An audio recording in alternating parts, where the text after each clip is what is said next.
Hey everyone, for the first one of these lecture videos, the purpose is going to be to talk about the rhetorical situation and the communication process.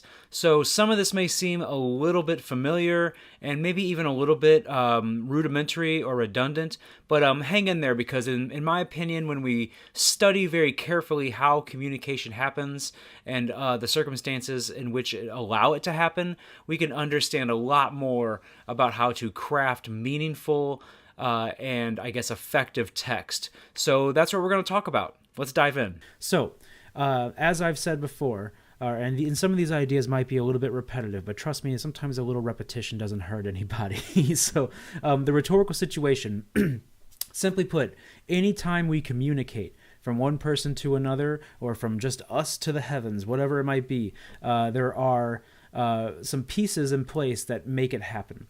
So a rhetorical situation can be defined as all the facts, the circumstances, the relations, and abilities that influence our interpretation of and response to, and that's important, through other various means of communications. So the way we understand it and the way we actually respond to it. So I like to break this down into a triangle, and I think that sometimes helps quite a bit when we're trying to get these in place. So if we view this as a triangle, we have on one side of the triangle the writer and the speaker, of course on another side the reader or the person listening, hearer I wrote, I don't know why, and then of course we have the text, and the text can be almost anything. It can be a written document, it can be a phone call, it can be a face-to-face conversation, it can be a chat room, it can be a text message, it can be smoke signals in the sky. It can literally be anything that allows communication to happen. It's kind of like the delivery method in some ways.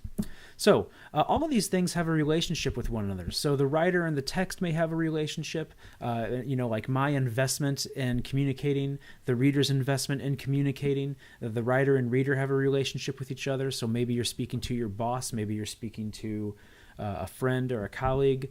And if we look at the relationships between these elements, we start to understand how communication happens on a more efficient level. So let's put this into practice. You are 16 years old, your parents have just left town for Hawaii, and in their garage is their brand new Porsche. We should all be so lucky, right? They tell you not to drive it, but you decide to take it out anyway, and who can really blame you? The problem is that you wreck the car, it's totaled, and before they get home, now you have to compose an email explaining to them what happened. So the questions become, how do you write this email? What do you say? How do you say it? And what are your objectives? So if we put that into practice, we have you at as the writer, your parents as the listener or the reader, and we have the email as the delivery method. So you could see how these questions start coming into play. Maybe your objectives, if we were to answer this last question here, maybe your objectives are to not get in as much trouble as you possibly could be, right? So maybe how you write the email is you try to suck up to them, or maybe you try to minimize the damage by emphasizing your safety. And you could see how it's not just what you say, but it will also be how you say it, because your relationships with each of these elements has to be strategically thought out in order for it to be effective. If we were to change one side of this triangle, let's say we were to change email to text message or to phone call, the way you say things and what you say may be slightly different. Because in an email, obviously, they're going to have much more time to read, reread, digest, and interpret. So I think even subconsciously, sometimes we take those things, into account as we're trying to communicate.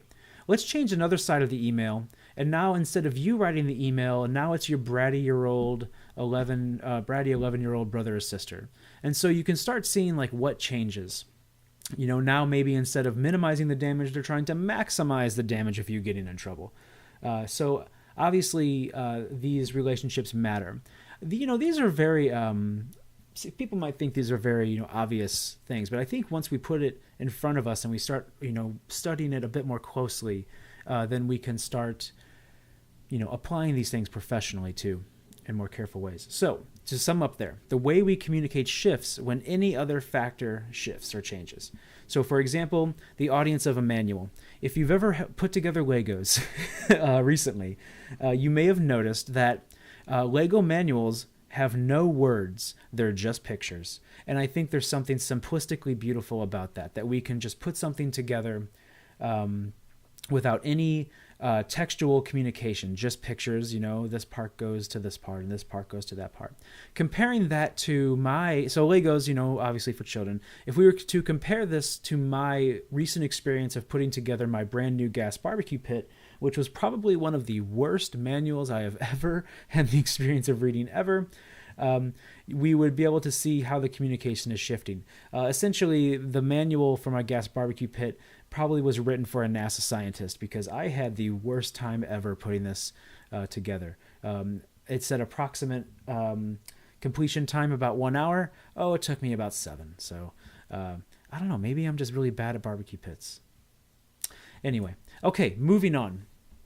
Some stuff here that looks a little, probably a little bit familiar to you. I just wanted to point out. Communication is cyclical, meaning that it comes back from writers to readers and then back to writers. So keep that in mind, that what you're going to, oftentimes in professional situations, what you write will be read, interpreted, and then some sort of action is going to take place and it's going to be given back to you. Communication is creative. So as knowledge grows, writers and readers interpret meaning creatively and look for new ways to get the meaning across. So even as we get to know our readers or listeners more, you may hear my cat coughing in the background. I'm sorry. You okay, Lola? Good Lord. Okay. As we, sorry about that. As we communicate more, we become more creative in how we can communicate, because we understand how people decode and encode messages. And you can read the others there. These were on our last week's handout and worksheet if you want to look them over, but I think they're interesting. Some problems with written communication. Of course, we know the meaning, it's written in stone. When writing fixes meaning through inscription. So once something is written down and sent, that particular message can't be changed. It's much easier when we speak things verbally, of course. If I say something incorrectly, I can amend myself, or when my cat coughs in the background, I can kind of bring the conversation back to where it was. But it's much more, that would be much more disruptive if it was down on paper.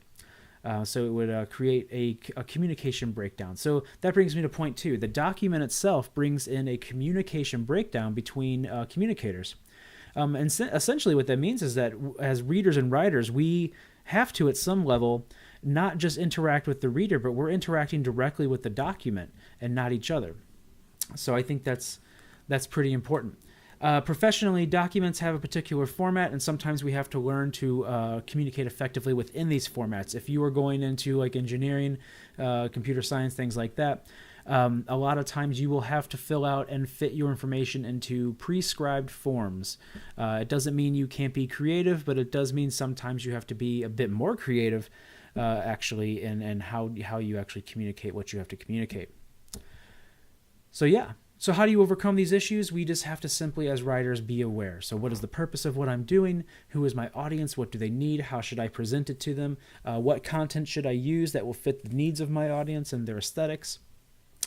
And how does what I write and how I write it impact my reader? So hopefully this is what this course is going to teach you. And I think you'll actually find it kind of fun.